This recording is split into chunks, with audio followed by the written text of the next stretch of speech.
Iris are a favorite perennial amongst gardeners, but to keep them blooming beautifully and looking their best, regular division and transplanting are a must. Hi, I'm Amy from Gardening Know-How, and today I'll show you why it's important to regularly divide your irises and how you can do it in just a few simple steps. Let's get started.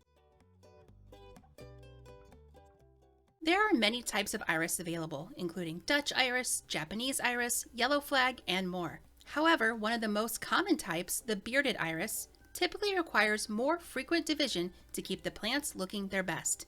Bearded irises should be divided every 3 to 5 years as they can quickly become overcrowded. The ideal time to dig, divide, and transplant bearded irises is mid to late summer, roughly 4 to 6 weeks after your plants have finished blooming.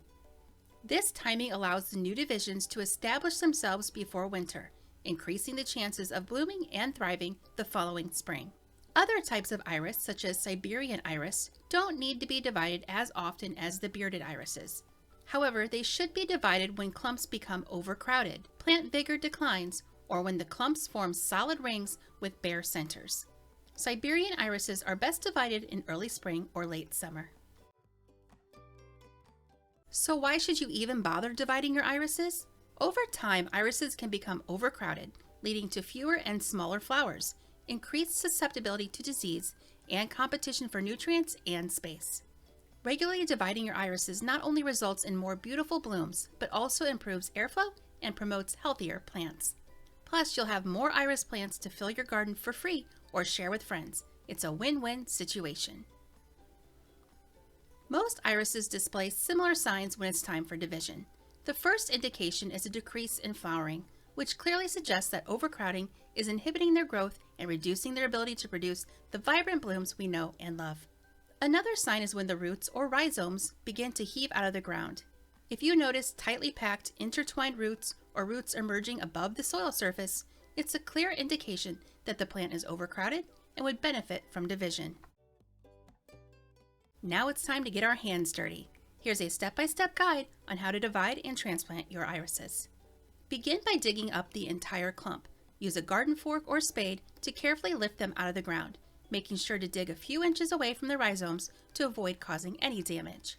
If possible, try to remove the entire mass at once. However, if that isn't feasible, carefully break the clump into smaller sections and lift those out instead. Once you've removed the clump, gently knock off or rinse away any excess dirt to get a clear view of the root mass. Now, break or cut apart the rhizomes, ensuring that each piece has at least one set of leaves and healthy roots. Some rhizomes can be easily separated by hand, while others may require a pair of pruners for cutting. As you work, you might come across rhizomes that appear weak, rotted, or show noticeable signs of disease or insect damage. Be sure to remove these compromised rhizomes and dispose of them in the trash instead of the compost pile. To reduce water loss and help the plants focus on root development, trim the leaves back to about 6 inches. Simply clip each leaf to approximately 1/3 of its height, making the plants easier to handle during replanting. Trimming the foliage at this stage will not only aid in the preparation for the winter season, but also contribute to the overall health of the new plants. Now it's time to replant your irises. They thrive in full sun, so choose a location that receives at least 6 to 8 hours of light per day. Amend the soil with compost or other organic matter to enhance fertility and improve drainage, as irises do not tolerate poorly drained, waterlogged soils. Space the plants 12 to 18 inches apart to provide ample room for growth. Be careful not to plant them too deep. Position each rhizome so that the top sits just below or at soil level. Gently spread the roots out and cover them with soil, then water well after planting. In the first few weeks after transplanting, water the beds deeply to promote new growth and root development, as establishing a robust and healthy root system is essential.